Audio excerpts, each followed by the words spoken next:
hotter the conflict, the greater the triumph. A theistic serpent may be overcome by a swarm of ants. Lead me, follow me, or get out of my way. Age wrinkles the body, quitting wrinkles the soul. Battle buddies. Battle buddies. Cool, man.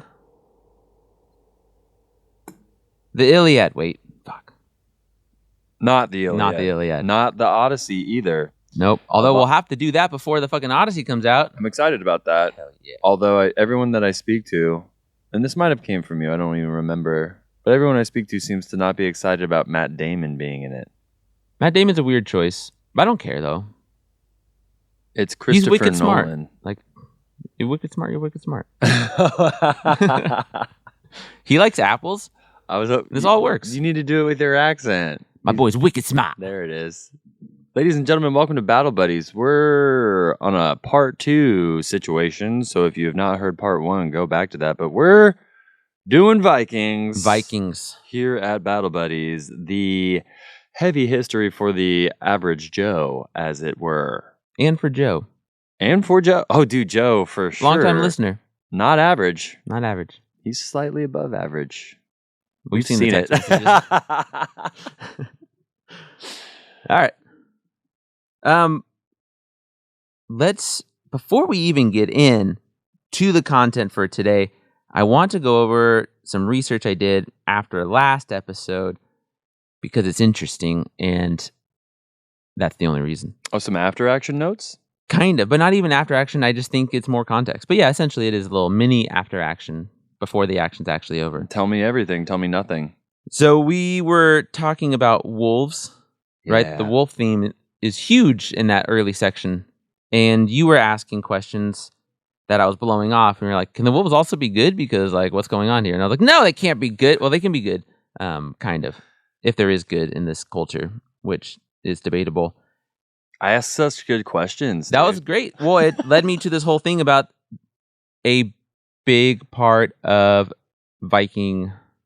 modern Viking mythology, like our mythology of Vikings. For sure. Which is the berserkers.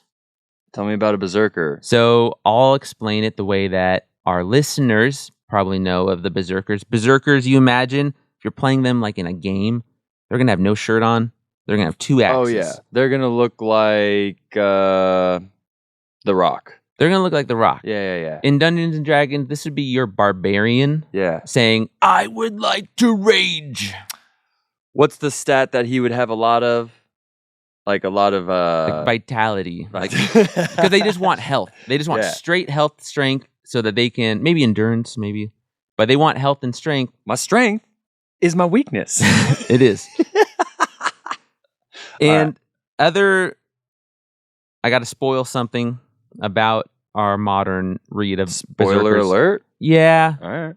Because if you've learned anything about berserkers in your time on this earth in the last 20 years or so, you probably are like, oh, they took mushrooms and like acid before, essentially. Is that a thing? That was a thing. I always grew up with that Oh, story. really? Yeah, absolutely. When you say you grew up with that story, like you're playing with your toys and you're like, here's the berserkers. Oh, they're high on mushrooms. More like 6th grade-ish recess when you're doing more like... I wish I hung out with you in 6th grade, bro. 6th grade might have been too early because I remember kids talking about pipes in 6th grade, and I was like, "Oh yeah, I got a pipe for my sink." It was bad. It was really bad. And you know what those kids did? I'm thinking about them. They're both kind of knuckleheads, and they're like, "Oh yeah, cool, Kevin." And then they walked were nice away. about it. And they didn't make fun. They They were just nice walked about away. it. They're like, "He doesn't get it." That's nice, dude. Man, shout out to the knuckleheads in the world. Jepson. Then I went to Jepson. Things changed. Okay, so there is no established lore around or no evidence that I found about them actually taking drugs. Well, so you are Mr. Oxford Dictionary man. Right. Berserker, is it originally German? Well, probably German coming from Old Norse. Remember what we talked about last time? Language is such that when you conquer people, your language also kind of conquers Yeah. people. And so we don't say shanks anymore. We say legs. Legs is Norse, shanks is English. So just as an example of how language changes over time based on the cultures that are interacting with Okay. us. Just curious. No big deal. Berserk. In English, it kind of came into play around the 19th century. And it's from Old Norse, coming from Bjorn, which means bear, and coat, Whoa. or bear as without armor. Whoa. It feels like a big word. Berserker? Yeah. It feels big. There's a lot going on there. Anyway. So the other modern myth of it is that they would fight naked, right? So they take these drugs and then they strip down naked and they just go ham on the battlefield. Now we're talking. Now it's fun. Now it's a good time. But we know that there is some truth to this because of the Gallic campaign, Caesar's Gallic campaign that we read. The blue thing. Yes. Like this was an intimidation tactic, no? Yes, they absolutely challenged Rome and succeeded a couple times, and they fought essentially naked. This is psychological warfare at its Yeah. best, folks. Look at my... And here's the thing, because people are like, oh, that must mean that they have big ding-dongs. What happens when you see a bunch of dudes with small ding-dongs, but they just don't care? They just don't care. Equally scary. Yeah. What if it's cold? It's Northern German. That's very... Yeah. And these are growers, not Germany. showers. Sure. Can confirm. Today's episode, we're going over Spencer's penis size and the changes it goes through. Do not wear gray sweats to work. Found that out the hard way. Wow. Yeah. Yeah, I came home and I was like, oh, it's all there. It's just hanging right out. there for everyone to see. Okay. To understand them a little bit more, basically with the Berserker, it is that they are either bear shifters, so they turn into bears, or they're wolf shifters, they turn into wolves. And the way that I'm understanding them, if they existed or not, right, that's all debatable with all this shit. But the way that I imagine them now, after doing research on them, is that they reminded me of the ghost dancing that we saw in our Native American series. The Little Bighorn. The Little Bighorn series. So who was the guy who did the big vision dance, the sun dance? You love how long this Sitting Bull. Holy Sitting shit. Bull. We got there, guys. Hey, go listen to our series. Maybe I Woo. should go listen Yeah. to our series. Sitting Bull. Okay, so Ghost Dance, Sitting Bull. Yep. And the idea, and Crazy Horse did ghost dancing, where they were trying to like bring back and start, whatever. That's a whole other thing. But you should go listen to that series because it's awesome. Little Bighorn. But with Sitting Bull, we talked about their vision dancing, where they would essentially bleed themselves a little bit. They'd cut, skin in the game, and then they would stand in the sun dancing until they saw a vision. And there was a lot of evidence that they were really doing that and really having those visions. Like they weren't making up Legit. those visions. For real. Like that's insane to me. Oh, dude, Sitting Bull legitimately knew like when they were coming based on his so-called vision. Yes, Yeah. it's Yeah. crazy. Yeah. So, and just the fact that, because now, like, if Trump said he had a vision of something, I'd be like, well, he clearly didn't have a vision of it. Like, it's not an actual vision; it's a metaphor. I had a vision. Right. Even if Biden did it, in our modern world, we're not actually thinking they sat down and had a vision. But these fuckers are having visions, Mhm. So anyway, with the Berserker, they're essentially doing that type of dance. Right? They're essentially, in the Native American story, they were cutting themselves and then doing this dance until the vision happened. In this part of the world, and this time, it's called essentially a weapons dance, which Sounds like my favorite kind of dance. the dance with no pants. No, the weapons Oh, dance. okay. That sounds awesome. Yes. So I think that they would do something similar, like create a frenzied moment. Just you're trying to jack yourself up, dude. Yes. It's like the haka or football players getting into a thing and yelling at each other, all that. But this is Viking culture, so it's slightly different. Oh yeah. The difference is the stories about these berserkers is that they literally are uncontrollable. They are no longer Chaos. They are just chaos in the battlefield. So I imagine then that they would hit their own guy as well as the bad guy. Dang. They're like the Russians in World War II, bro. Yeah, but that had order. It had bad order, but it still had order. This is no order. This is literally just chaos. Anarchy. Remember, this world is formed through the screaming of a dead body giant. Ragnarok shit. Yep. Yeah. So when we were talking about the wolves earlier, that's kind of how they were supposed to train, right? When we had that Volsung guy in the forest sleeping underground with that wolf skin, that was essentially, that's one of the theories about how these berserkers would train themselves, is they would have to go don a wolf skin, so no armor, and go live in the woods, and they learn to survive by hunting and gathering and raiding little villages.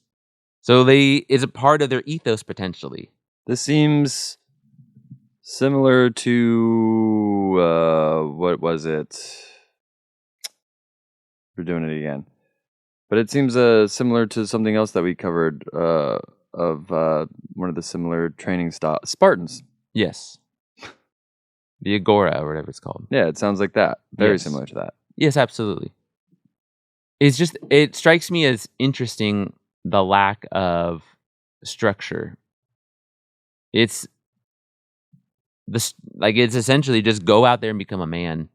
Become a beast. It's your walkabout, but there's a very zen, no control thing to it. Yes. I like that. Yeah, absolutely. I mean, can I go here for a second? Sure. It's okay if this doesn't work. But, being a young person and experimenting with things such as psychedelics, there are parts where your ego and conscious are like, no, I'm going to try to control this. But the drug is like, no. Yeah, You don't get it's to not time do for that. Yeah, sure. And you have to let it kind of do its thing. That's Yep. how, in my opinion, a bad trip starts, is Sure. when your ego tries to take over control of that.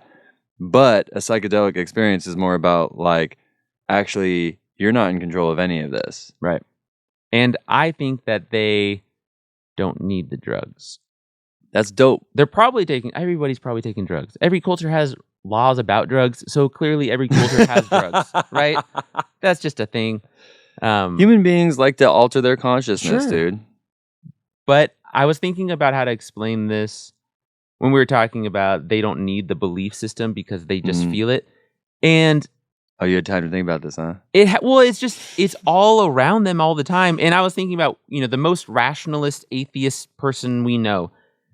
You're telling me that if he goes into the redwoods and it's dusk and there's a little fire off into the dark of the woods and there's a little fire and a little smoke, that not for 1 second he doesn't go, what the fuck's going on over there? Like, he doesn't have a single moment where he's like, this is kind of like crazy. This looks wild. This feels weird. An atheist, you're saying? I'm saying, the most rationalist atheist, I believe in nothing supernatural. If I stuck him into the redwoods of the Pacific Northwest at dusk, and there was a little fire far off in his vision, that for at least 1 split second, he would believe in magic. Absolutely. You cannot convince me otherwise. Yeah, where my mind goes is, who is our most rationalist thinking atheist that we know? Because if I'm being completely honest, I don't know if, I know a lot of atheists. I know a lot of religious people. I don't know if I know a lot of rational people. True. We just hang out with fun people. You know what I mean? Sure. But even the most strongly atheist, I think, would have to have a moment of, this feels weird. I hope so, dude. Yeah. I hope so. I just don't think our brains would allow us not to. Be like, well, this is clearly just a fire in the woods at night. No, there's too much baked into being a human for too long to accept that. I hear you, bro. I absolutely am with you on that. Okay. Good. I'll change my mind tomorrow morning. Sure. As you're right.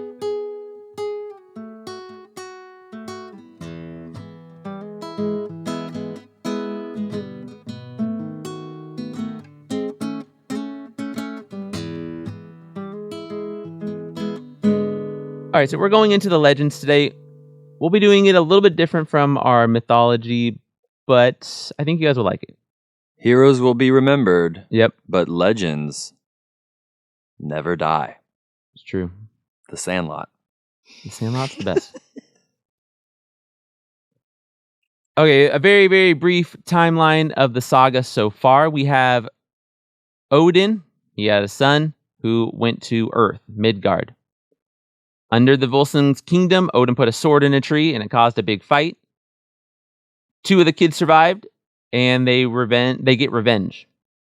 And then we get Sigurd, who's the one we're going to focus on. He's the best of the Volsungs and he's slayed so far a dragon and a dwarf. Did you hear what they said when they got to Midgard? What? They gave a review. They said mid. Pretty mid. That's good. It's all right.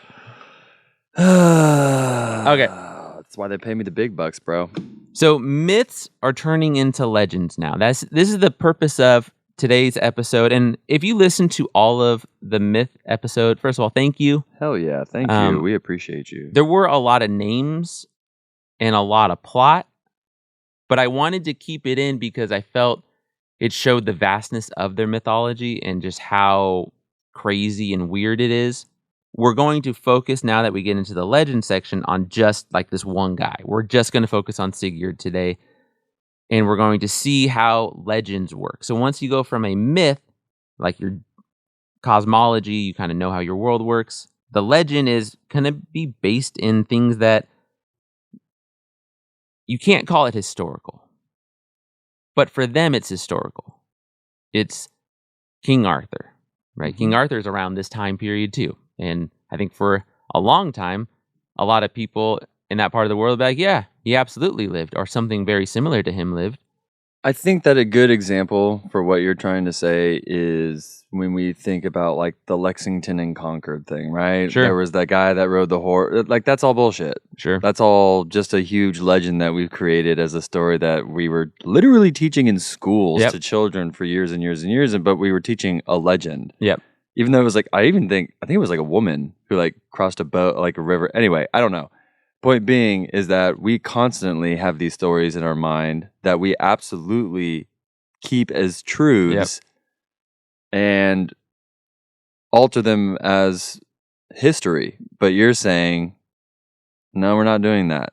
This is just legend, but it is rooted in something. Oh yeah, there is historical ties to it. It's Mhm. a way of, I think it is a human way of keeping important moments of your culture alive, That's a cool way to put it. I like it. right? Yeah. Because George Washington is the main one for us. Cherry tree nonsense? Is that what you're about to go with? All of George All Washington. of it. Because if you've Crossing read, the Delaware. I read one book on, it's like the Founding Brothers, very difficult book to read, but the section, with your mom? The one that you read with your mom? yeah, the one where we both almost crashed the I car. have a memory. I Yeah. have a good memory. Okay. So the part on George Washington was the best because he talked about it is impossible to know what was myth and what was legend, because he did do some amazing things, but all of the people reporting on it are already creating a legend for him. Yeah. And so him standing, essentially in front of cannon fire, getting bullet holes in his coat, like, who knows how real that is? That sounds pretty crazy for a general to do, but sure. Yep. And the first thing that I wrote down in my notes for our first episode is context is everything. Yeah, absolutely. So it's something that I think that you and I are going to come back to a lot of things with our show going forward. Yep. Is that there is always going to be, we're always going to try to bring the context Absolutely. for you. The context helps. Yeah, man. Which, going through context, we should go into the Christianity element of it, or the Christian question. It's a beautiful segue. Yeah. The Norse are what we would call pagan, right? They are non-Christian, essentially. But these stories don't get written down for a long time. And a lot of them are written down by this guy named Snorri Sturluson. You're lying. Nope, that's his real name. Say it slower. I can't. Snorri Snorkelson? Snorkelson. Snorkelson. Sturluson. This is a real person's name, or this Yes. is a what? He was a real guy. From- Snorri Sturluson. From where? These Fucking Middle Earth? Yeah, it is a hilarious name. That's I actually crazy. struggled when I was first learning about him, because I'm like, no one's gonna believe me when I read this on our I told you silly that you were podcast. lying. Yeah. Snorri Snorkelson. Sturluson. He's writing stuff down, which means a lot of this stuff doesn't get written down till like the 1100s, essentially, is my point. The reason why that's an issue is that Christianity has essentially washed through this part of Europe around this time period, right? So it's masking over what this story would have been if it wasn't overshadowed by these stories of Christianity that you're saying? Yeah, this is one of those hard parts with studying literature, especially with a religion like Christianity. They shape Christianity in the early years to whatever the culture is that it's being imbued with. So there's no way to know how much the Saga of the Volsungs is authentic as they would have said it 500 years before this, or how much of it has been changed to fit the new Christian ideology. Yeah. And I think that's especially true with something that we were talking about last time with Fafnir, the dragon, because dragons are a very Christian element. And so is this dragon how the Norse saw it, or is this a Christian change? Like, did the Christianity element change the dragon slightly? Who knows? But it's something to always consider, I think, with these types of stories. I wish we knew. It really bugs me that we can't know. I want both stories. You'll never know. Okay. Let's get wacky. Wacky time. I wanted to bring in like a little bit of psychology stuff, but the fun psychology, not the boring stuff. And so I was reading a little bit of Freud, reading a little bit of Jung, and then I ended up accidentally reading the entire book on Jung, which I highly recommend. It's called Introducing Jung. It's very, very good. It's like incredible. But I want to talk about archetypes, and Jung is kind of He's the guy. He's the guy who made the archetypes, kind of, that we know them as today. So let's look at a drawing I had Spencer do. I tasked Spencer with, when he woke up this morning, of drawing who he is as a mandala. Now, if we look at this, if you can see the video, you'll obviously be able to see the picture itself, but I can describe it to you. It starts with a dot in the middle. Actually, Spencer, why don't you describe it? Why don't you describe what you see? Well, can I start off by saying that when it comes to art, I'm a relatively abstract person. That's good. I'm not good at mimicking real life things. Anyway, so yeah, he told me to start with a dot and then kind of go on the from the outside and just kind of do it like free thinking, sort of, is what you were saying. Like, Yep. don't overthink it, just like do it, use symbols, whatever. So I started off with it just kind of like lines. And I didn't have them kind of follow any direct pattern. And then I had squiggly circles. And then I had U shapes with lines over them, which ended up ultimately reminding me of my glasses. And then I had like waves. And then I have what kind of like I had was like sharp heartbeats. And then lines, a circle. And then again, almost kind of like eyelashes on the outside. Okay. So the glasses, what do you think of when you think of those glasses? Well, so it's interesting because if you look in the beginning, like I have these dotted lines and they don't like cause any direction. It kind of just reminds me of my neurological thing that I was born with my eyes. And so like when human beings are born, their eyes open and they lock on, and then they tell their brain like, all right, cool, your eyes are locked on. This is what it's like to look straight. And my brain never did that. And so that's kind of what I kind of did with like those lines was like, I was born, but I did not feed into my brain the same symmetry that everyone's eyes did. And so then that went into the squiggly circles into like what I'm thinking like the glasses, which is like, I don't know, I'm kind of born with like a defect, I suppose. Do you feel like that worldview of your eyes don't look at the world the same way everybody else is? That was inherited?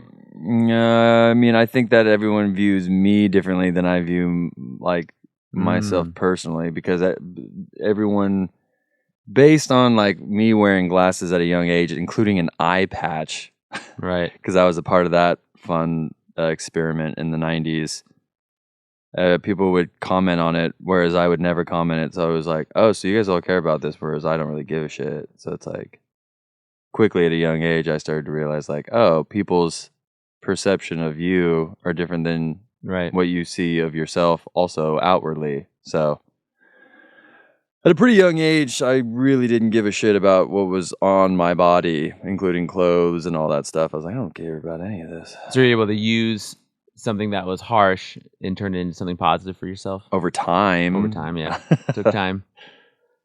Okay, so what we just performed was essentially a voyage into the unconsciousness. Right, this is what Jung was all about. And I'm obviously not a Jungian psychiatrist, so I don't know how to do it perfectly or well. But the idea is essentially that you have people create images, and then you start analyzing them. You start looking for symbols, and then you start building off of those symbols. So I would imagine that a Jungian psychiatrist would start focusing a lot on the idea of the glasses. So, like, when did you get those glasses? Who gave them to you? Do they represent anything? And when you're looking at Freud, like psychoanalysis, it's all about breaking it down, right? Break it down, break it down, break it down.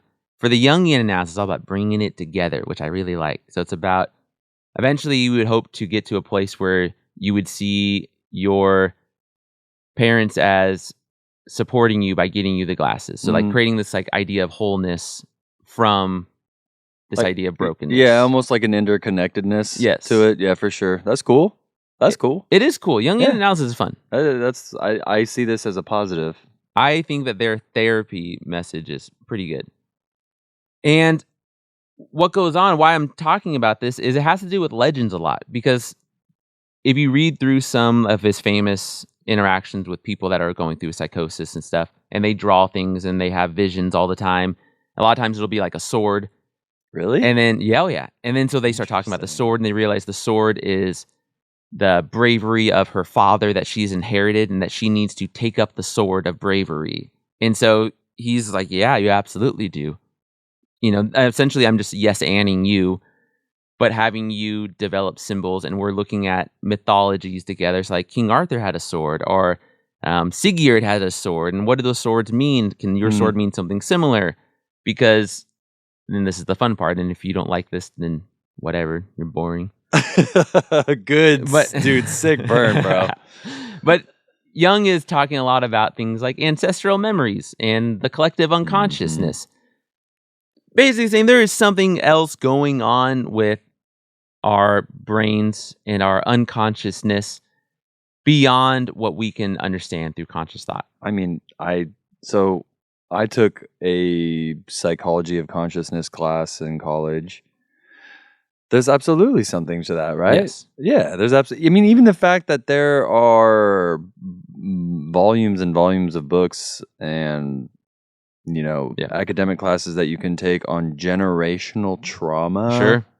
You know what I'm saying? Yep, absolutely. Like the fact that I can potentially, even genetically, if you look at alcoholism, Sure. how far along that goes in the DNA coding is crazy. It's crazy. Yeah. And I personally think there's something with language that we are nowhere near understanding, because it's kind of beyond the realm of conscious thought. The Arrival, bro. Yes, The Arrival. I need absolutely. to watch that tonight, Yeah, bro. we I need to can't rewatch that. believe if you have not seen The Arrival, dude, if you're into Yeah. linguistics and Aliens. aliens and language and science fiction, I literally watched that movie back to back the first day I saw it. I was like, let's run it back. But he watched it, and then he watched it in reverse. Whoa! Oh, shoot. Oh, shit. Okay. Now, some of Jung's stuff is going to be too out there for us. For you, maybe. No, but Do we have to get nude at any point? Is no. nudity involved? So it is weird. I will get nude on live camera. So Freud was all about everything is like sex, right? So here we go. This isn't even what I want to talk about. Check out our Battle Buddies OnlyFans. Yeah. Spencer's going to read Freudian analysis naked. Gross. So they disagreed on it. Jung's like, not everything's sex. There's also like crazy spirituality stuff going on. Okay. And Freud's like, it's all sex. But Jung he had a lot of mistresses. He had sexual charisma. Was they he good said. looking? I don't know, because I only ever see him as drawn as an old man. Oof. Okay, based on that photo. Not as No. much. Sexual charisma, though.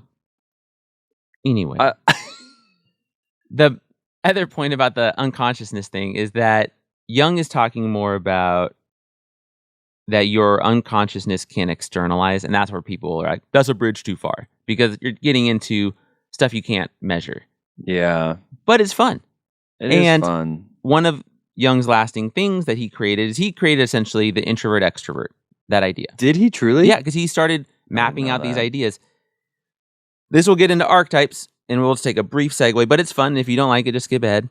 Looking at archetypes for things. He saw like the binaries that people like to see, right? This good and bad, right? Light and dark. And he saw that There's always a yin to the yang, yes, right? and so he really played with it, and he tried to manipulate it. So he would always try to see things in like 4 quadrants, and those 4 quadrants kind of speak to things.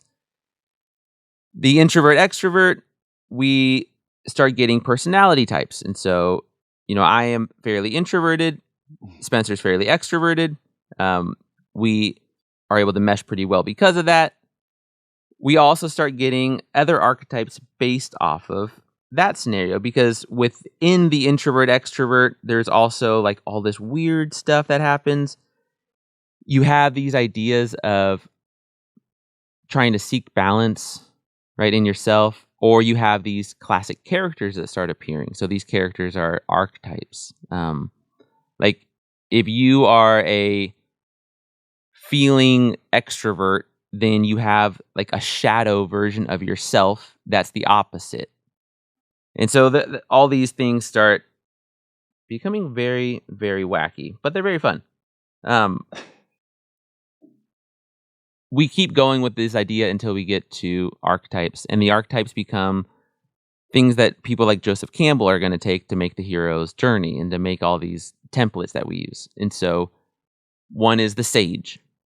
So in your life, you should meet a sage. Yeah, like an oracle or some shit. Yeah, kind of thing. a mentor. Yeah. This person's going to help you on your quest to become a person, to For sure. self-actualize. And this is where legends and reality blend more than people want to admit. Because in a legend, you absolutely need this to happen. But in reality, you also need it to happen because legends are based on reality, and reality is based on legends because there's a mixing somehow of these two things. Yeah. I remember growing up as a Christian when I would find certain moments that were slightly unusual, Mhm. and I would give it credit to God. Sure. You know what I'm saying? Absolutely. And like an example would be like I was working at a movie theater one time, and when I was 16, having a bad day. A dude came up and was like, "Hey, how can I help you?" And he was like, "Give me a smile first." I smiled, and then like as he's walking away without looking at me, like says my name, and I was like, "Oh, it's God," but I had a name tag. Yeah. you know, Sure. you know what I mean? So, But why did you have the name tag on? so yeah, I don't know. It's just interesting Sure. sometimes what we do to tell ourselves a story. Sure. Absolutely. Okay. Yeah, I've had two. Yeah, have you? I've had 2 full spiritual moments. Some sage complete moments? ones. Not sage, but The India moment when you're in India. India, yeah, like connection with God moment, or connection with a The force divine. greater than me. Yeah.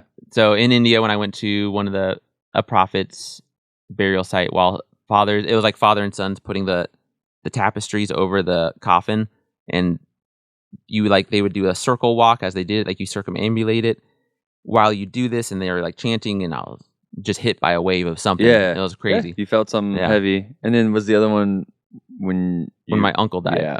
in the ICU. But I also I've had lots of I've had legit visions recently, like sober, just thinking. I was thinking about the unconsciousness a lot for like several weeks, like I usually do at night before I go to bed, just thinking about philosophy.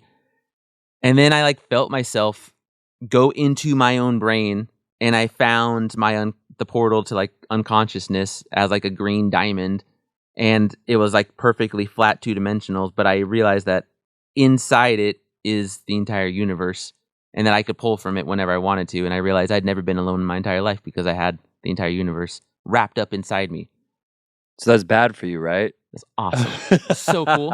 I felt so complete. I was like, man, Yeah, that's good. That's a very I don't know, Neil deGrasse Tyson talks about that sometimes, where he's like, when people look up at the night sky and they feel small, you should feel big, because all those compounds in the sky are the same compounds in Yeah. you, and it's interconnectedness is what I'm feeling from this. we feel it. Feelings.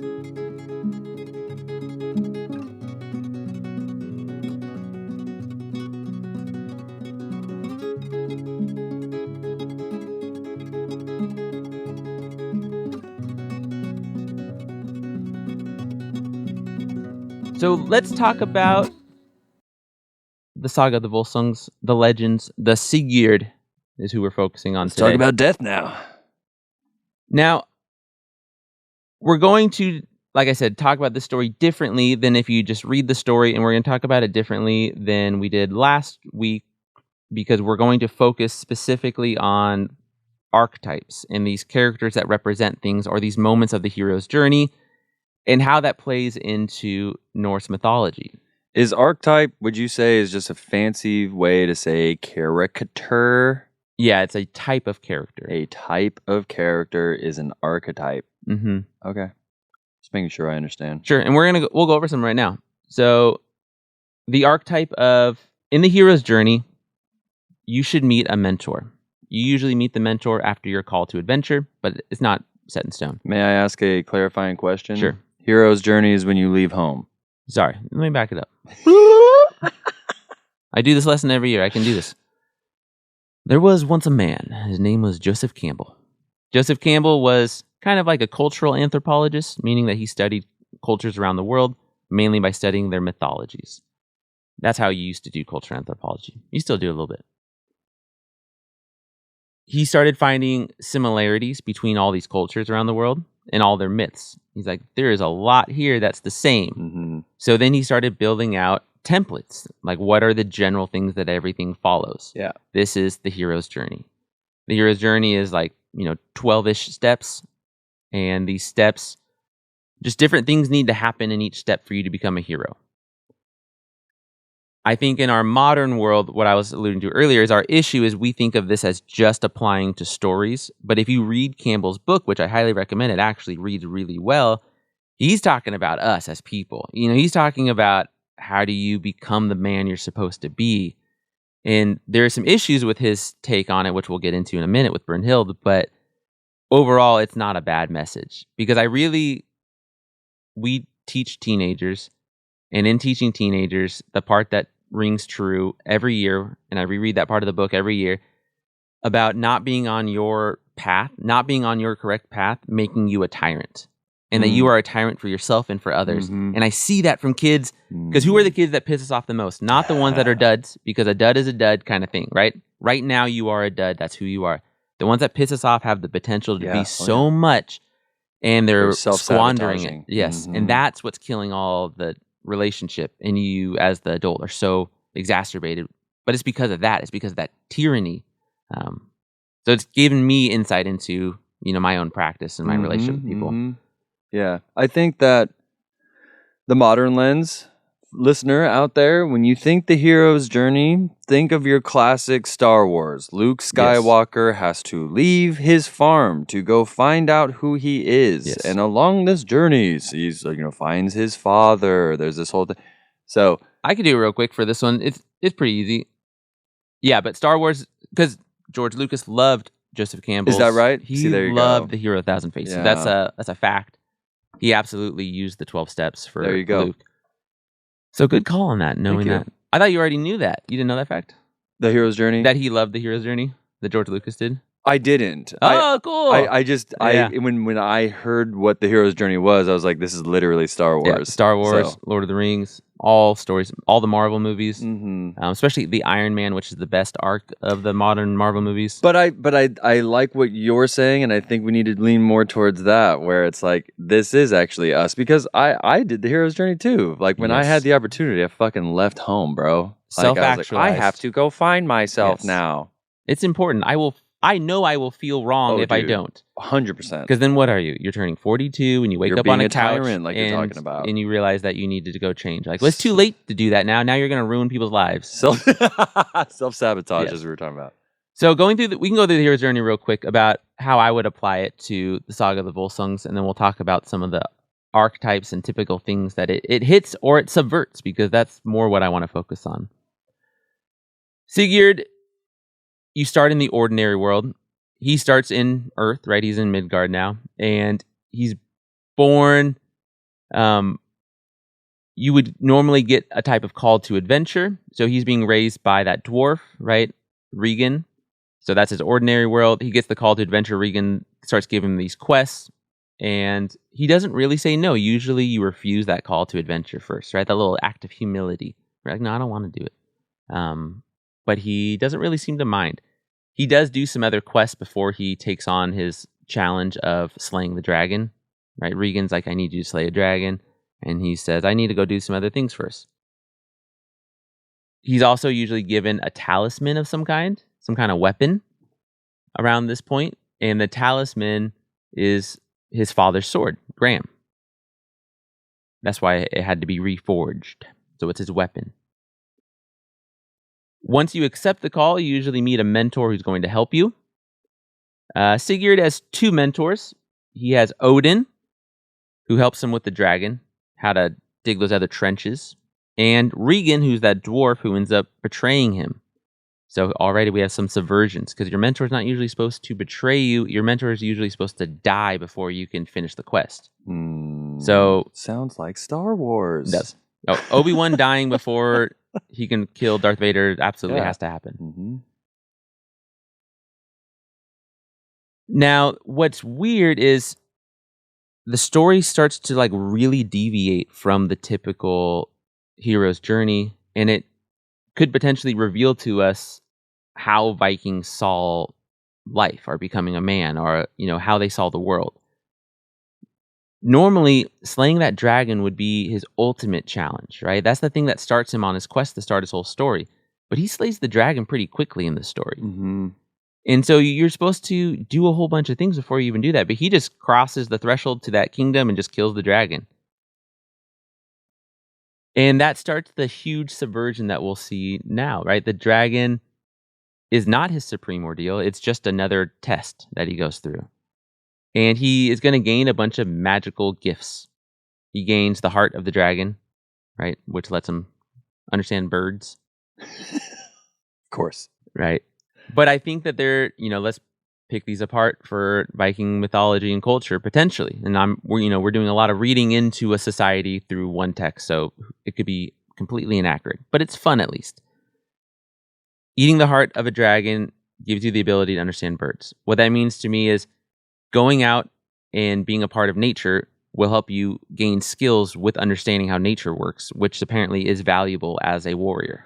Yeah, there's also something to be said about birds, right? I mean, we were talking about birds last time. Yeah, bro. Being able to see above, have an all view, such things like that. Birds are also, the whole idea of like, in our culture, we say bird brain, meaning birds are stupid, but that is not the case. No. Birds are insanely, they got insanely, and they communicate. It's a whole thing. So I could see ancient times, like when you don't have TV, watching birds, and you're like, bro, these fuckers are up to something. Yeah, absolutely. We also have the sword, right? Graham. We were talking about the name of the sword is Graham. Graham, yeah. Okay. Or Garm. Swords, we talked about, weapons are inherited. So you both physically, it's your inheritance from your family, but also it's mentally like it's your legacy. So you are inheriting the bravery of your father, because hopefully your father died fighting. That's so sick. Yeah. That's so cool. The other thing with swords specifically that Neil Price talks about in Children of Ash and Elm is that most people didn't have swords. Swords also a class thing that we miss a lot. So it was a symbol of not necessary affluence, but not privilege either, but affluence. Privilege? Affluence, okay. Because most of them are fighting with spears or axes. Oh, dang. So if you got a sword, it's like, oh, damn, bro, you got a sword, bro? And the reason why swords are so rare, I didn't know this. So they're called Frankish swords. All the only swords that really matter in this time period in this part of the world are Frankish swords from the Franklin, which will become France. Well, you're not allowed to have those swords. Those swords are heavily controlled. It's like if it's like nuclear weapons. It is nuclear weapons. The nuclear weapons of the time. And so nobody can get them. So if you are a Viking and you were able to kill a guy who had a Frankish sword and you take that Frankish sword, like that sword's worth a lot. That's a big deal.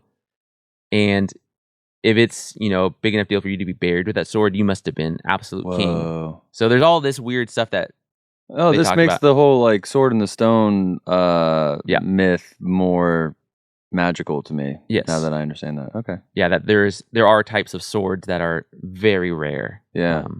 And special.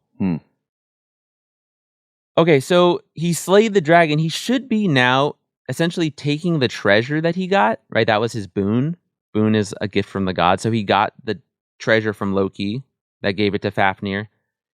And he should now return with that. It could become I'm not going to get into all the specific like elixir things, but he should just return to his world, his society, his village, and change it, right? He's shown that he has grown. But that's not what happens because this is Norse mythology. That treasure is obviously cursed, right? And so that treasure is going to be a part of his and his family's downfall. This is like Lord of the Rings shit. Yes. Yeah, Tolkien Right? loves the Norse stuff with this. Okay. We talked about Brynhild that he meets, right? The woman that he meets on the battlefield after he slays the dragons. Is it Broomhilda or Broomhild? We'll call her Brunhild. I think you can call her whatever you want. Oh, nice, man. Yeah. So with Brunhild, he sees her on a battlefield and he thinks she's dead. So he takes his sword and he cuts her armor because her armor was essentially going into her skin. And he's like, I don't understand this. So he cuts it. She wakes up and she is a Valkyrie. Dope. Yes. We didn't go over this in the last time, and I wish we would have, but we're going over it now. So she is a Valkyrie. This is a woman warrior, essentially, right? It's a god It's warrior. like a god female specifically warrior. Yes, like they're like demigods of Odin, essentially. Shout out to the new WNBA team in the Bay Area, the Golden State Valkyries. Is that really what they're called? Yeah. Whoa, that's so cool. Yeah. Yes. And her story is essentially that Odin was favoring one king. She liked the other king, so she was favoring him. Mm-hmm. So then Odin stabs her and puts her to sleep. Scandalous. Yeah. We talked about like the advice that she gave to Sigurd about how to be a good leader. She also gives him runic magic, right? She teaches him magical spells and how to use runes to create magic, which is just very interesting. Why I'm saying this is interesting as an archetype is that one of the big issues people have with Joseph Campbell is that his view of women is very narrow. Women are, in his book, something to be rescued for a man to complete his heroic journey. Can you give me, is there a lot of cultures out there where there isn't a narrow-minded take on women? I feel like Norse mythology is not. It's not narrow. It's not narrow. So they do give a lot of credit to Yes. women. Now, any culture where men... But you're saying Joseph Campbell specifically? The hero's journey guy? Yeah. Okay. His reading is very narrow. And it doesn't serve... Again, I'm not focusing just on literature. I'm focusing on us as people. It's too narrow. Oh, for sure, dude. And if we were looking at her as a damsel or unconditional love, those are like the two main things that happen to the hero. Brunhild should not be a warrior. Like she should need to be rescued kind of thing. Yeah. But she doesn't. She was just asleep. He awakens her. He doesn't rescue her. That's a key little difference. So he takes her. No, he essentially just like sets her free. Oh, okay. And they like each other, so they're more equal. Okay, this she's is amicable. Yeah, because she's essentially like a shield maiden / Valkyrie. She gets turned more into a shield maiden as we move into the legend. But in the myth section, she's a fucking Valkyrie. She's way more powerful than him. Yeah. She could kill him at any moment. But she doesn't because she likes him. If you're more interested in the male-female changes of the hero's journey and what you can do with it, you can read a book by this lady named Murdoch. She wrote The Heroine's Journey, which I also recommend for reading, where she was a student of Joseph Campbell and got pissed about his narrow-minded views because she was doing all this therapy. She was a therapist, and she's like, there's other ways to use this. And her take on it all from the female lens is awesome. It's all about women in the heroine's journey, that women have to understand that their father has the power to society. So if Brunhild is the daughter of Odin, which symbolically at least, right, a Valkyrie would be the daughter of Odin, Yeah. that she would separate from her mom for Odin because Odin has the access and powers to society. So she would separate from the mother, but then have to find a way to reconcile with her mother after she becomes her own hero. So it's a whole different journey. Oh, dang. That's almost like that Pixar movie with the Brave. Yes, it's very much like Yeah. Brave. You separate from your mother to Mhm. gain the power of your father, and then you have to reconnect with your mother. And there's a lot of other stuff in between. It's very, very fascinating. It's taught me a lot about like the issues that women have when going through like a traditional American Well, yeah, society. it just seems like it's about relationships in general. Yes. That's Cool. Yes. And who you are. Because we never thought about it like that. You know, you and I growing up as like, which one of my parents has the authority in society and stuff. It just wasn't really an issue compared to, it's like baked in. right, a lot of women that I've talked to, they say they absolutely thought about it at some point growing up. Like you just see your mother and father, Yeah. and if, you know, one has like a very successful job and one doesn't, yeah, like all that type of stuff. It's different now, but definitely like 1950s America. Oh yeah, it would be very domesticated. The heroine journey would be very important to becoming a successful person. Okay. So that's the hero's journey so far. We're going to start tying in some historical moments into the story now, too. This is a review of the shit that happened from the 100s to the 500s. This story is now going to take place rather than just in a mythological time of pre-Viking Vikings. It's basically taking place in the 400s now. We're pretty clear about that. And including this Sigurd? Sigurd and Brunhild is a person. No, probably not. But let me explain why we know. We're going to get real societies now. Now, the people in the societies are probably made up and the timelines are not going to line up. Who cares about that? It's a legend. But what we are getting is a way for you to have a closer relationship to what's happening here. So Brunhild now, the story starts to take on a change. She's going to be the daughter of King Budli, who we learn is a Hun. They are the strong Hunnish society.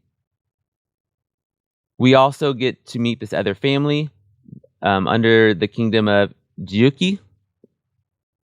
And Giuki is a Burgundian. So the Burgundians and the Huns are very real, and they very much did have fights around this time as they are fighting in like the north of France towards, you know, northern Germany, towards Scandinavia, towards all this stuff is going on. The Huns are from modern day where? Like the Near East. Okay. Yeah. Okay. So we're talking like borderline Israel and all that, like northern Israel and all that. Yeah, so the Huns, I don't want to speak with too much confidence because I don't really know all of it. But my understanding is that they were a steppe-like people that came from the Near East from the north, and then they just start wrecking stuff in the 400s, essentially. Okay.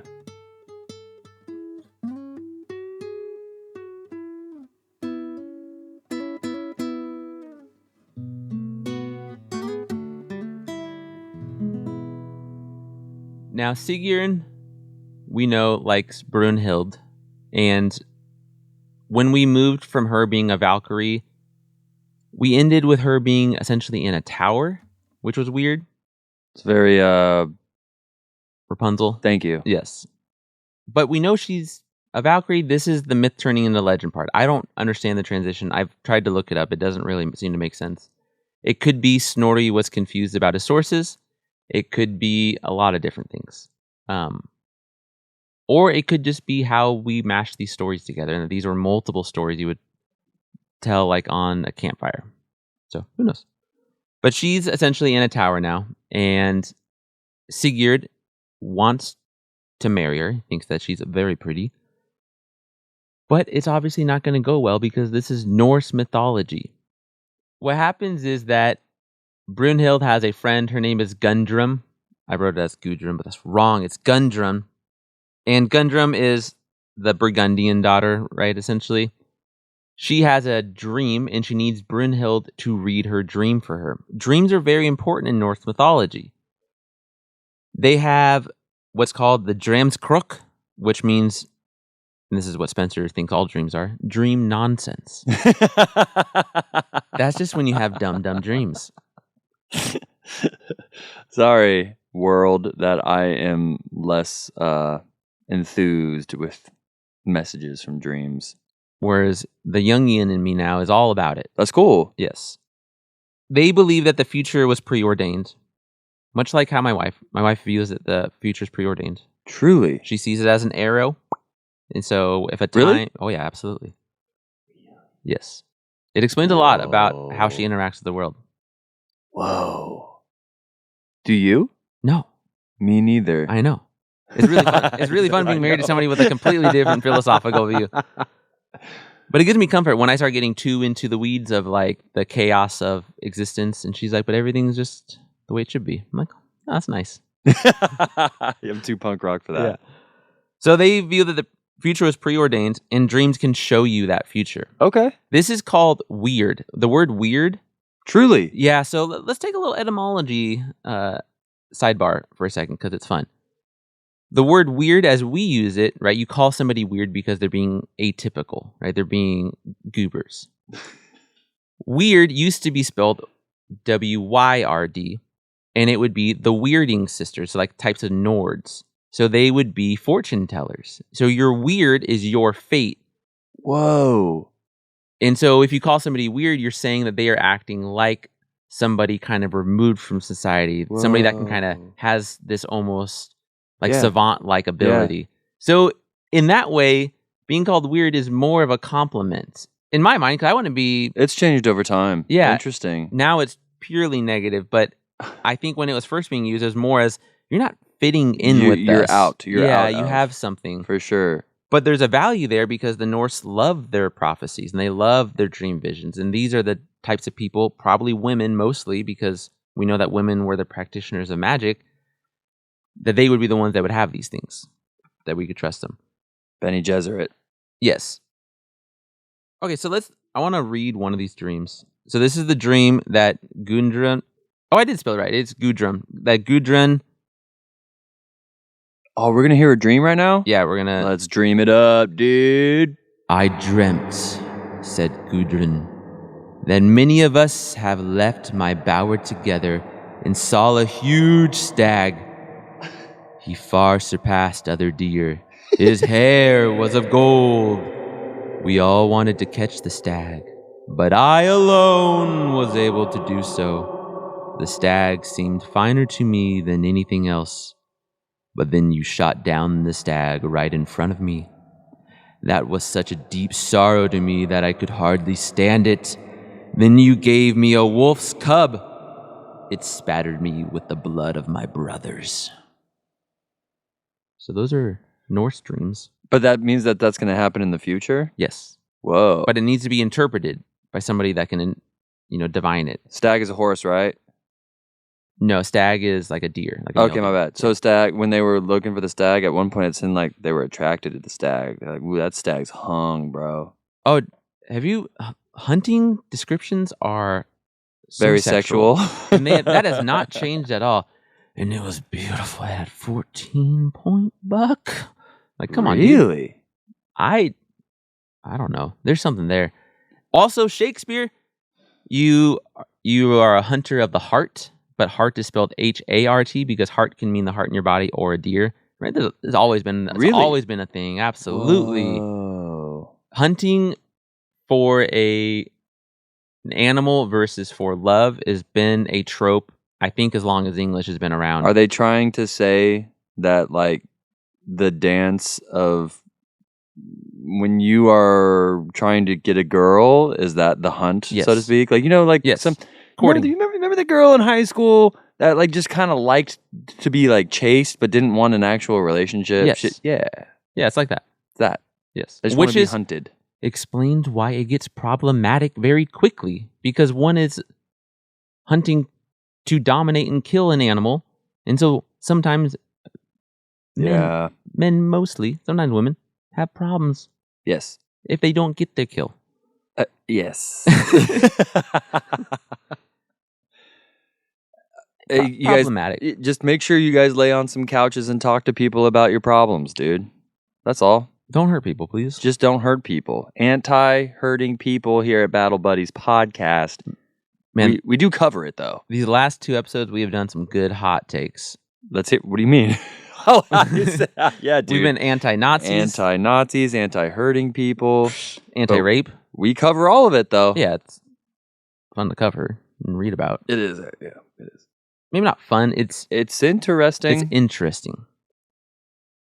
Okay, I'll read what Brynhild says as she interprets it. I will tell you just what will happen. To you will come Sigurd, the man I have chosen for my husband. Grimhild will give him bewitched mead, which will bring us all to grief. You will marry him and quickly lose him. Then you will wed King Atli. You will lose your brothers, and then you will kill Atli. That's what she got from the dream, huh? I did not get that. You didn't get that one? No. I didn't know that there was going to be some bewitched mead, some honey wine that's like poisonous. It's like a forgetful drink. Oh, just alcohol. That's just alcohol. Yeah, it's just a plot device. Too bad there's not a magical liquid that makes bad memories go away. Yeah. It's called Bud Light. Drink up. And that's exactly what's going to happen. Everything that they just said. Truly. Yeah, because That's it. time is fixed in this world, in the Norse world. So Sigurd, he's betrothed to Brunhild. He wants to marry her, but he gets bewitched by this witch of the Burgundians, Grimhild, who has him drink some mead, and he kind of forgets what's going on, and then marries that girl Gudrun on accident. Sounds like a And they have a classic night in Las Vegas. It's a whoopsie daisy. Yeah, it's I just drank a bunch of mead and didn't know what happened, and fucking Elvis Presley married me. Right. The weird thing about this is not the story itself. The story itself is kind of sad, but the hero's journey. Because if the cycle's continuing, if the dragon wasn't the ordeal, then this is what we call the supreme ordeal. Which means that the hero should conquer this and right all the wrongs, right? Showing that they've changed. It has to be the supreme ordeal because the mentors aren't here anymore. Regan's gone. Odin's gone. It makes sense because that dream sequence is like an oracle moment, and which means that it's essentially for the reader what we would call like approaching the innermost cave. Like it's lining up. But Sigurd's going to fail. And I think that this speaks to Viking worldview. That the world is fucking grim, dude. And even your best, he's the best of all the Vikings. Or all the best of all the Volsungs is what his claim is. And even he's going to fail. Because of treachery and because of breaking of oaths and being oath bound. That, to me, it's a cautionary tale. Both of oaths are only as strong as both people are. So if you break an oath, that's going to hurt me. But also, if I commit an oath to you, I might have to die because of that oath. Because I am not weak and I will follow through with my oaths. So he essentially gets himself into this contradiction of oaths because he has an oath to Brynhild and he has an oath to Gudrun. Because he promised Brynhild that he would only marry her, and he did marry and promise Gudrun. Now you could say, well, he wasn't in his right mind. Well, I don't think that the Vikings that fucking matters, Yeah. It's like when I used to ride my bike as a kid, and my dad would tell me to watch out about like crossing the street or something. And I'm like, but the rules, I'm allowed to do that. And he'd say, yes, you would be right, but you would be dead right. Because the car would still kill you. And then you have to decide, was that worth being right for? Which was very good advice that I still use to this day. The difference between being right and being dead right. Because who cares about being right if you're dead kind of thing. Mm-hmm. And I think that's how they're seeing it. Before we get to it all failing for Sigurd, one last image that we should talk about during this ordeal is Sigurd helping one of his brother friends to marry Brynhild. They go to the tower and there's fire everywhere and they have to jump over the fire and only the bravest person can do it and none of their horses will do it because it's crazy. And so Sigurd somehow is able to take the form of one of his brothers and jumps. And that way Brynhild thinks that brother is brave enough to marry her, so she marries him. But it turns out that brother didn't actually jump the fire. Right. So that's part of how they both get caught up into this terribleness. Let's read the quote from the fire real quick. Thus it is said, the fire began to flare, and the earth to shudder, and high flames to heaven towered. Few of the king's men had courage enough to ride into the fire, or to leap across it. Sigurd with his sword spurred Grani on. The flames expired before the prince. The fire all fell back before the fame-hungry one. The harness was radiant, which Regan had owned. Fun stuff. That is fun. So he jumps over the fire, essentially trapping him and Brynhild into this star-crossed lover scenario that's going to end with them all dying, essentially. Very Shakespearean. Very Shakespearean. Yeah. Okay, so that is the ordeal, which means that we should now, a bunch of things should happen. Like traditionally, like you should be ready for it. There should be like what we call the seizing of the sword. So like your hero now gains the boon that they needed to defeat the enemy. Sigurd doesn't gain shit, you know? They either actually die and are resurrected, or they symbolically die and are resurrected, right? Where the hero looks like they're about to lose. Iron Man's about to lose, but then he actually had the gauntlet the whole time, right? It's all of that. Harry Potter going into that subway afterlife thing that looked really boring. Right? It's all of this. And this just doesn't happen in this story. And it's so weird. And I think it's so telling to how intense their world is for Vikings at this time. So Sigurd dies while killing a bunch of people, obviously, and he's like slain in his sleep by one of the brothers. That Brynhild sets this whole trap up, essentially. We don't need to go into all of it. It causes them all to die, and Brynhild's last request is that her and Sigurd,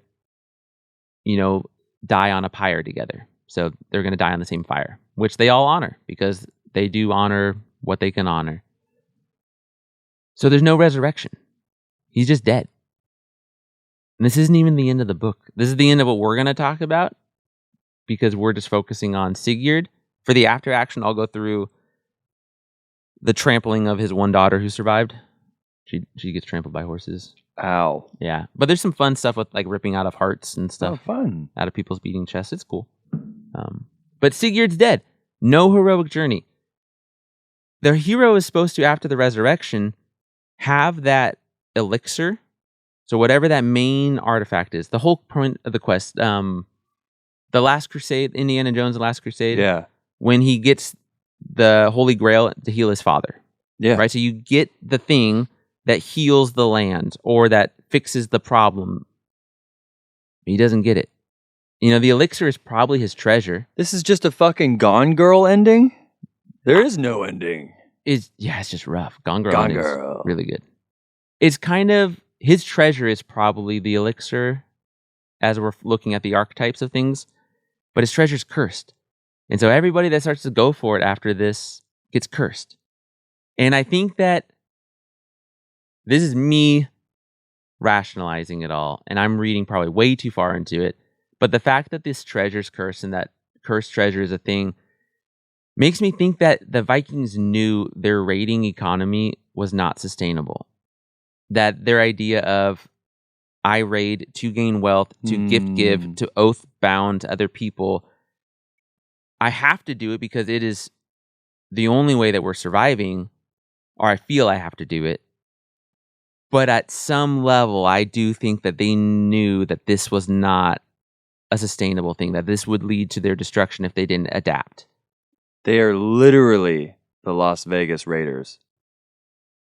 Whoa. How so? Oh, because it's not working. That's the joke. Because you're saying that they were like, oh, it's not where the rating isn't working. So I'm like, Las Vegas I thought you Raiders were suck. meaning that they were like raiding each town they went to with the name Raiders, and then they went to a lucrative town finally.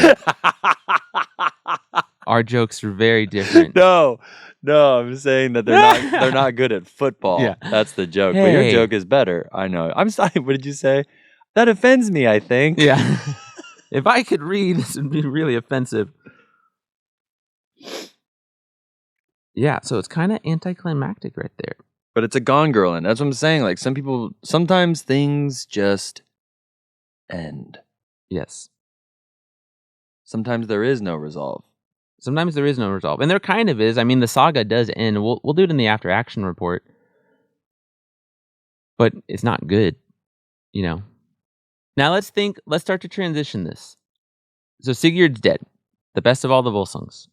His Valkyrie wife, kind of, is also dead. They died together. They died together. Very Notebook ending. What is this going to have to do with the rating, right? The idea of our actual battles that we'll be looking at early Viking mythology, or early Viking history. What does this have to do with it? Well, the times they are changing. Times are changing. I think this is the dawn of a new era. I think it's going to give them an opportunity to be like, oh, maybe this isn't working. This dude's gone. Now we can do something more effective. Oh, the times they are. I just watched A Complete Unknown. That's what I'm saying. Was it good? Yes. Okay. Yes, you specifically should Okay. watch it. You're Mr. Guitar Boy. I will. Man.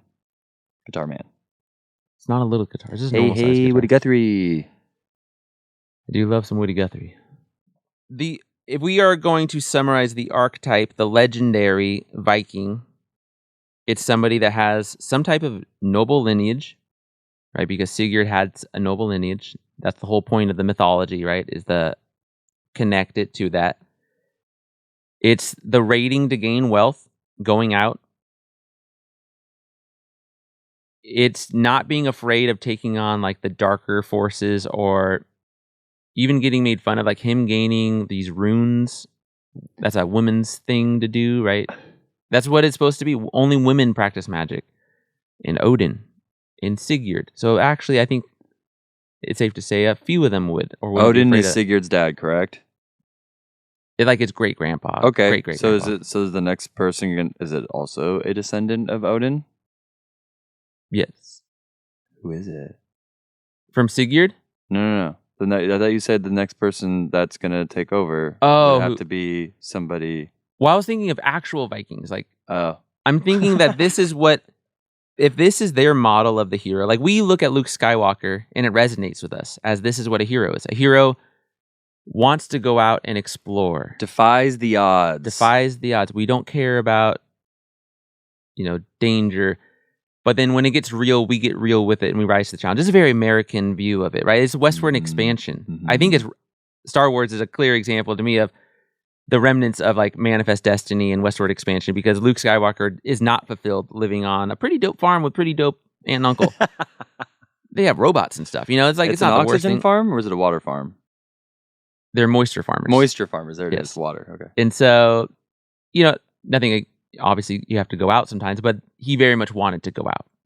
Whereas Tolkien's take later on for Frodo would be, or earlier on, is Frodo doesn't want to leave. He likes the Shire. He likes the quiet life because Tolkien liked the quiet life. So that's how he saw a hero. Mm, So every culture kind of has their own versions of this. And I think that the Vikings one is that life is short, it's grim and intense, and you're not guaranteed anything. yeah, that's pretty stoic, right? Yes. Yeah. I think, one question to ask is this simply them trying to justify the raids? And I'm not getting that feeling from reading their stuff. I'm getting it as more of a necessity. The fact that the raids are such a small part of these stories, right? It's just a single sentence usually. And then he went on raids until he gained wealth. Just so nonchalant. That's their export, right? They export their raids. But it shows to me that internally there's a lot of turnover of these people because they're all decentralized. And Neil Price was talking about, we were talking about the Sea Kings. I couldn't quite understand what he was saying because it was very hard to mentally imagine, and he kept almost contradicting it, but he wasn't. He was trying to make a very clear point that I'm too dumb to understand. That there are Sea Kings that are not Sea Kings in this time period, or maybe a little bit after, but it's not just Viking men. It's women and children too. That they are migrating. It's essentially describing a potential diaspora. Mhm. It's people whole communities moving around. Yeah. Which we know from the Gallic series that was a thing, that sometimes the women would accompany them, and that some of the Gauls that we meet early on in the series were kicked out by other Gauls, and so their whole family did have to move. But them doing that all by boat is very new, and them raiding with kids fighting is just like crazy. Yeah. I'm imagining my 6-year-old while I'm in combat. I don't think that would go well. I'm over here worried about him using 2 hands to carry a glass of water over to the table. Yes. And these kids, looking at the burial sites, archaeology, you become a man very early, as you would imagine, in this society. Well, because life expectancy would be shorter anyway, so Yes. you would have to become a man earlier. Yep. Yeah. And they definitely favored men and boys. And so we don't know if they killed a lot of the little girls or what. Oh, gosh. But there's just not a lot of them in the burial grounds. And so... Oh, man. But there's a lot Do of... you think they didn't have the same respect? So yeah. that's where it gets all confusing. But we should see some evidence of, like with the Greeks, we can, you can find the Parse pits it out. where they would throw the babies off the cliffs. Oh, cool. Yeah. Now we have proof But that they're insane. they think that Vikings maybe threw them into the ocean instead. Infanticide. Don't do it. We are Also against anti-infanticide. anti-infanticide strongly. Don't kill infants. Yep. And this is not a pro-choice, pro-life stance. This is babies that are born Something entirely different. should not be murdered. Don't murder them. Don't throw them off cliffs. Into the ocean. No. Nope. Oh, man, dude. We learned about that when we were doing our Battle of Lady Gulf series, about when the Marines came to Saigon. Oh, my God. When the Marines came to Saigon, the Japanese thought that they had propagandized that Yes. the Marines were going to kill their kids. So all these Japanese moms started throwing their babies off of cliffs.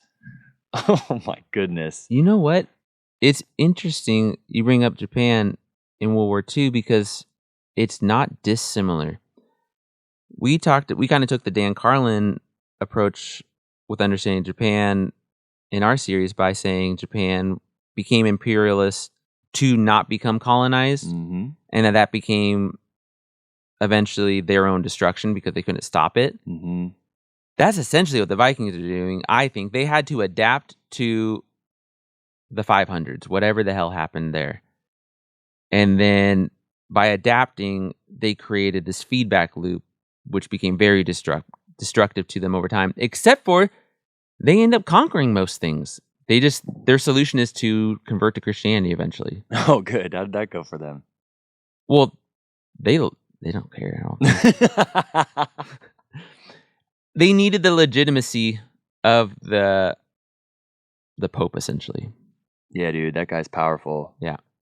But, I mean, we're talking about Christianity morphing to the early societies that it takes on. Yeah. So there's warrior Jesus stuff in Vikings. That's dope. Like Jesus with swords and spears and I killing, like it. looking kind of like Thor. Like you don't know if it's Thor or Jesus, just like slaying fools. What were you saying in the first episode when they were like, "Oh yeah, dude, that's another. We'll take another god. We'll take another god. It's dope. Put him in." Yeah, this Jesus guy you guys talk about, he sounds sick. Yeah. Cool, man. So that's episode 2. That's episode 2. When we come back, we will show the stark reality of these raids, which are small sections of this book. We've talked mainly about the internal politics of the Vikings of this time period. Now we're going to look at it, what it looks like from the other side. What did the raids really look like, especially these early raids? Man, maybe we should get down on some chivalry with this raids. We should. Yeah. Fucking love Something chivalry. raid-ish. Yes. Raids are fun. Well, this has been good. It's cool to see how you're segmenting this. I like it. Yeah. It's been good. I'm excited for the 3rd episode, and then coming soon is also our series on, I'm calling it Cold War 2.0. Cold Wars. The 2.0. coldest war. Yeah, 2.0, baby. We're going to be talking about, it's going to feel like an at ease on steroids, essentially. I'm excited for it. The articles you send me are uncomfortable. Yeah, it's I don't like them. we're gonna have Erin has to be careful with how much she listens to me talk about it. She's like, oh, so this isn't news. This is like foreign affairs that nobody's reading about except for your psychopathic brain. Ladies and gentlemen, we appreciate you for listening to us. Thank you. Please spread this episode or this show if you know anybody who might be interested in Like it. herpes. Please like herpes. But don't spread your herpes. Don't spread your herpes. Spread the show. Spread the show, and then Get treated. and then think about your herpes. You know, maybe a shot of penicillin. Oh wait, no, that's something else entirely. Is herpes for life? Yes. Oh, it's viral, huh? Woo! Sorry, guys. Yeah, don't spread that around. Come on. Spread battle buddies instead. There you go. Don't spread herpes. Spread battle buddies. This is That's really- a good shirt. This is really poignant and successful. It's a good show. It's a good show. People like us. Hey, we appreciate you for listening for real. That means Yep. the world to us. Yeah, dude. Until next time. Hoka hey.